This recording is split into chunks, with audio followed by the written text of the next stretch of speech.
One more time, ladies and gentlemen, King Kong Bundy. Hashtag fine. One more time for the Repo Man and the Masked Superstar, Axel Smash Demolition.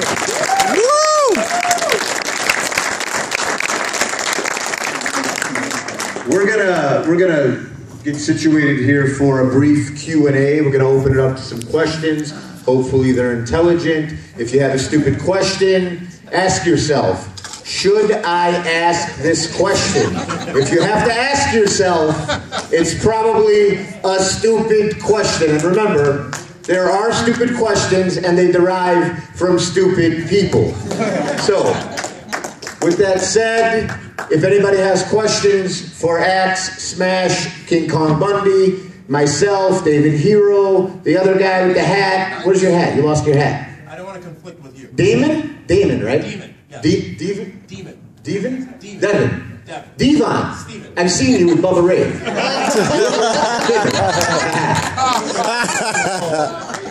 With that said, we will break for some questions. Does anybody have any questions? Yeah. Is it a stupid question? You shouldn't be. Okay. Me. Who's orchestrating this train wreck? Do you have a name? The engineer. Ladies and gentlemen, the engineer! Brown University. It's a gimmick in the 80s for Crockett. All right, you first?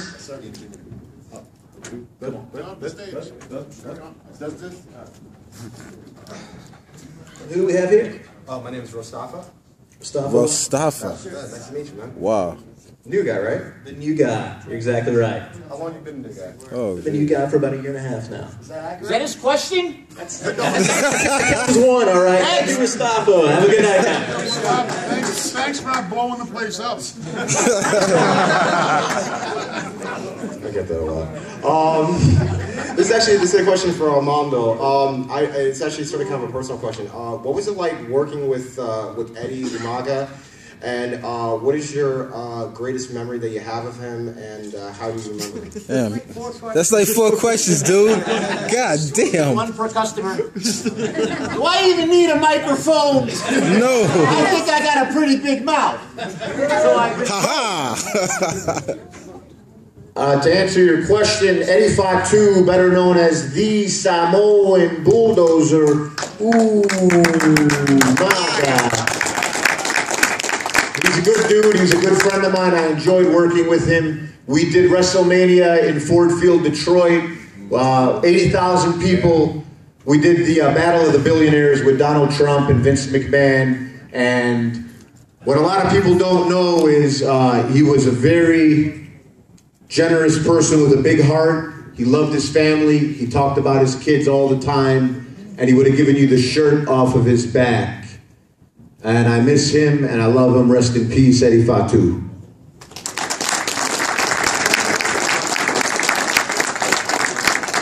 All right, any more questions? Yeah. Here, sir. I got a loud voice, too. King Kong Bundy. Yes. Why bye?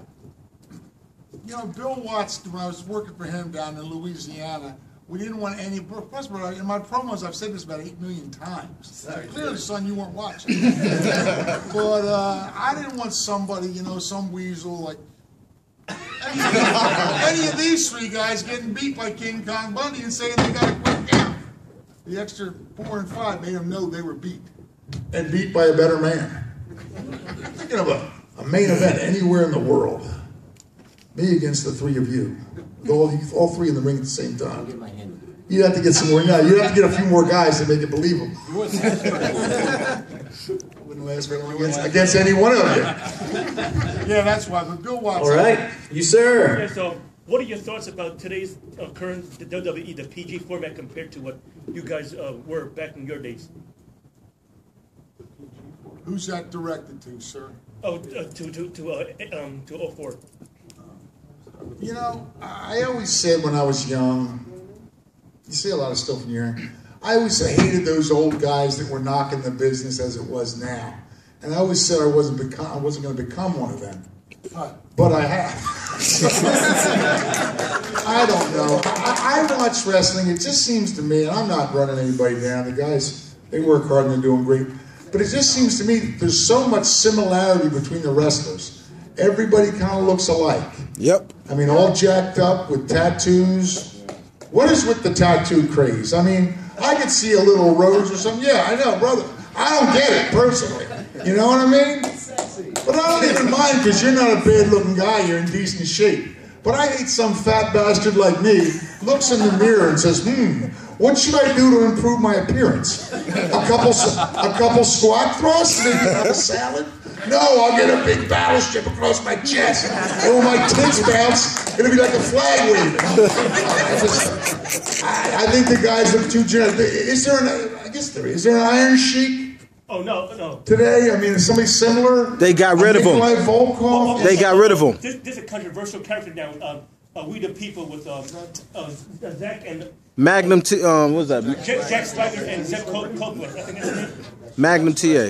Yeah, Dutch Mantel. Can I be honest with you? I don't watch enough to say too much, because I don't watch. I used to watch. I liked it when WCW and WWF were both still in business, and watch the two. You know, and plus, it's got the point. I don't know anybody there, so. You know. I think I said it all. Yeah, you didn't do stand-up comedian. Would you pay to watch him at a... Hell yeah! Hey, Where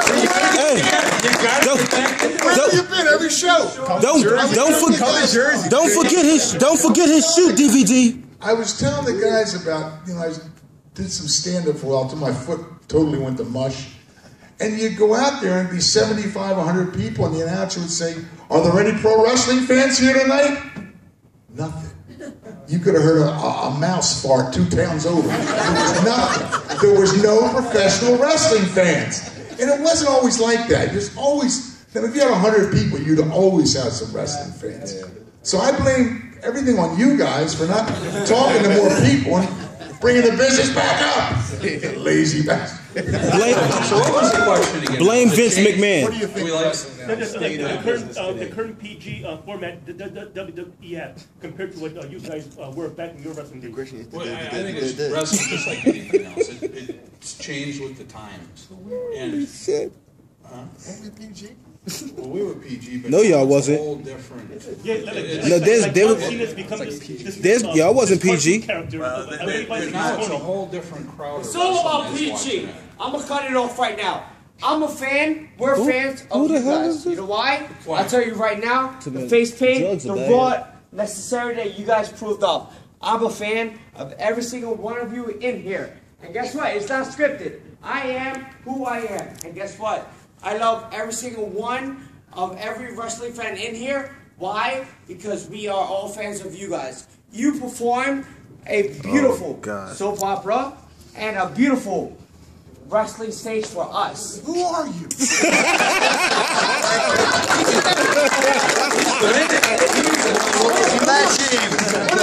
Splash him, Bundy. What a great speech. Sit down, boy. Splash him like little beaver. Done deal. Do a Thank little you very much. beaver I'm on done him. for the day. Holy shit. Unbelievable. This is turning out better than I thought. Nah, you guys wasn't PG. We were PG. No way. I know I watched a while back and they had Mark Henry in bed with, who was in bed with? Mae Young. She had a son. I don't know. That just seems a bit over the top. She gave birth to a hand. And on the 1000th episode, the hand was an adult hand. It was crazy. Just the craziest shit they do, man. Yeah, This is for Demolition. Who is the easiest tag team for you guys to work in the WWF? Well, there were a couple. I don't know if they would say easiest, but there's ones that we enjoyed. Are they the ones the easiest that we beat up, or? y'all beat up a lot of I would say the motherfuckers, man. Bulldogs, Martel and Santana. We always had good matches with Heart Foundation. I'll tell you who we didn't like was the Rougeaus. You know, it's funny that you say that. Nobody liked them. Oh my God, it was. How about the powers of pain? And we had Road Warriors. half decent Hold matches. on, I got a question. With Jim Brunzell, not his partner. Jim Brunzell. Jim Brunzell's a good guy. How about a young Shawn Michaels? He was young at that time. We didn't have that many matches with him, but the matches we had, I think we enjoyed it. I know I did. But we beat the shit out of him. we were told at that time, and Bundy will know this statement, we were told to make sure that we told everybody when we go to the ring, ask them if their insurance is paid up. And you're not really apologize before the match because you're not going to get shit during it.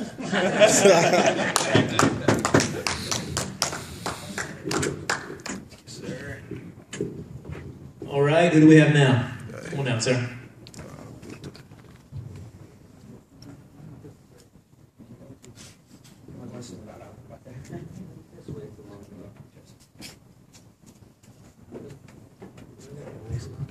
Okay.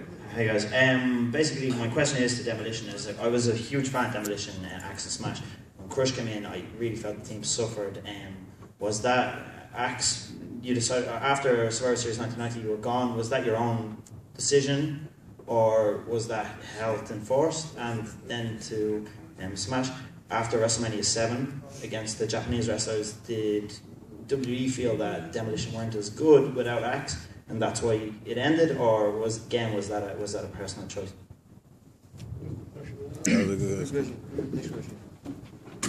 As far as the first part, it was health related on my part. I had, some of the fans knew I was a mass superstar for years and years and years. And I had gone back to Japan. I had a standing contract for 14 weeks a year, so naturally you had a lot of shellfish and seafood. And I had one plate of shrimp and lobster sauce just before one of the big matches. And it was explained to me that one piece of shrimp took me over the poison level. So thank God I didn't die, but I almost did die. But anyway, it was health related. And at that time, Barry and I were talking about it today, I had an offer with WWE at the time to move into a different position. Initially, I accepted that position, but I didn't feel comfortable with accepting it later on. So I stepped aside, and that's when they brought Crush in. And we both enjoyed working with him. I just think that at that time, and I tell this always, we were pretty well accepted by the fans. He was thrust into a position that he wasn't really ready for. Not ability-wise, not anything against him, but the focus was on us. And I think that when you think of Demolition, you think of Axe and Smash, or at least most people do, not Axe and Crush, or Smash and Crush. And he was put in a very, very unusual position. He did his best, but it was hard for him to hold on to that. And what was really hard about it, back at that time, when you were booked on a show, 3 weeks or a month ahead of time. So once you're booked in that show, you could never miss the show, and especially if you're main eventers. So when Bill got sick, they were scrambling to try to find out who they were going to put in that place. And Brian Adams was from Oregon, and he was in that territory up there, and nobody really knew who he was. So it was kind of like they wanted to bring in somebody like that. And we like Brian. Brian's a great guy. But like Bill said, bringing in somebody who wasn't real experienced, and Axe and Smash was already, the name that everybody knew, it was hard bringing in another guy. But then once it was happened, that's when they thought that, let's make it a 6-man after Bill came back. And then Bill got offered another job, and things just weren't exactly going like they were supposed to be. When they brought the Road Warriors in, they put it right together and just threw the match in there instead of building up a huge match that it could have been and not even had us together for a year. it just kind of like it blew the wad that fast. And that's when it all split up, and we just said, you know, this isn't even worth it. And we all went our different ways.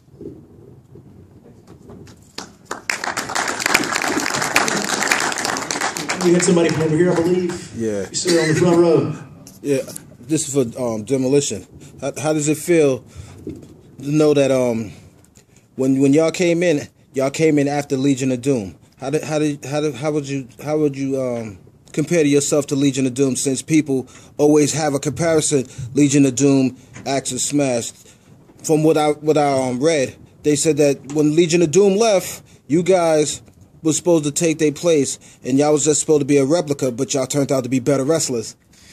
Y'all turned out to be better, period. You know, we hear that a lot, and I always make the comment, there's Demolition fans, there's Legion of Doom, or Road Warrior fans, and there's people who don't give a shit about either one. But that's me. I think that, like Barry mentioned, we never set out to pattern ourselves after Joe and Hannah. I mean, Joe and Mike. I thought, you know, I've been in this business a long time. I was in the business before both those guys started. I saw them in Georgia. And I was a much better friend of Mike than Joe. And Barry's friends with both of them. So I saw them develop. And not blowing smoke up our own rear end. I thought that we could go out and have matches with anybody. We could have a match with big guys. We could have a match with medium guys. We could have matches with small guys. Our objective was to have a good match. I thought, and we had discussions, their objective was to see how good they looked. And it's funny, there's a lot of people that say, oh, Demolition was just a ripoff. When we got here, we established ourselves. And like you said, when they came here, they were rip-off with us. So, like I said, there's fans of both. I'm just glad there's fans of both. We never set out, I still think to this day that we were better wrestlers. Yep, maybe for not sure. Better at certain other things. But I thought we were better wrestlers than they were. For sure. And speaking about the matches, that was the potential that Mary had mentioned, the chemistry was never there. It was just, you know, you talk about chemistry in football, basketball, and stuff. They were more concerned about how they looked rather than how the match is going to go. You can't do that. You have to go out there and entertain people. If the match is going to go good, they're going to love it. But Andre the Giant, there was no bigger man than him. And when he sold and convinced people that he needed you, why can't they? Why can't somebody else? Thank you. You know, I was wondering whoever started that anyways. Whoever started the rumor that we were trying to be like them. You know, they were down in the Southern Territory. Yeah, Bundy, it probably was you, I think. You know, they were down in the Southern Territory, which was 4 or 5 states, and they were on WTBS. But you know, the fans up here, New York, all the rest of the place around the country, they never watched the Southern wrestling. And when Axe and Smash started on TV, we never really even thought of who the Road Warriors or what the Road Warriors are going to do, or do we got to be like them. We were just us. And we were in the business long enough that we knew how to get over, and that's what we did, and the office gave us a push to help us do that. And you know, it was bad when they brought them in the way they brought them in, because it could have been really something. And it was very disappointing in our careers that the way it was put together. Yeah. You know? And the ones I feel sorry for are Warlord Barbarian. I mean, they're not even thought of half the time. Who? Warlord Barbarian. Oh, yeah. Oh, wow. Yeah. Damn, so you had 3 different teams. Yeah, I forgot about them. You know, there's not much new in wrestling. It's just how you present it. Well, it's like the one man gang was a copycat of him then, right? Yeah. Yeah. No, I think he was a copycat of him. Or the Warrior, you know, I mean. But that's how I sum it up. You know. Thank you. That's a great point, Bill. There's nothing new. There's nothing new under the sun. No. It's all with any gimmick. It's just rehash and how you present it. And how the guys can make it look. How the guys can work. And these guys, you know, Mike and Joe had tell you one thing they could do that you couldn't do as good. They used to, when they would exit an elevator, the two of them, it would start to open, and they would get shoulder to shoulder, and then just push as hard as they could, and finally it reached the point where the doors were open wide enough, and they could explode out into the hall. You never did that. But I mean, come on, if these guys could work circles around Mike and Joe. Mike and Joe's thing was their appearance. They were really good, though. They was good at hurting people. They worked stiff. They were stiff. Workers. No, Yeah. no, but they were. Yeah, man. They were good at their thing, yes. And I'll tell you something. When I did a little babyface switch in Atlanta, and I never had somebody self-run like the Road Warriors did. It surprised me. Yeah. It really did. No, and I broke in with these guys in the business, and we were in a boxing ring with no mats, nails sticking out of. We were suplexing and slamming, and I mean, it was just brutal. And only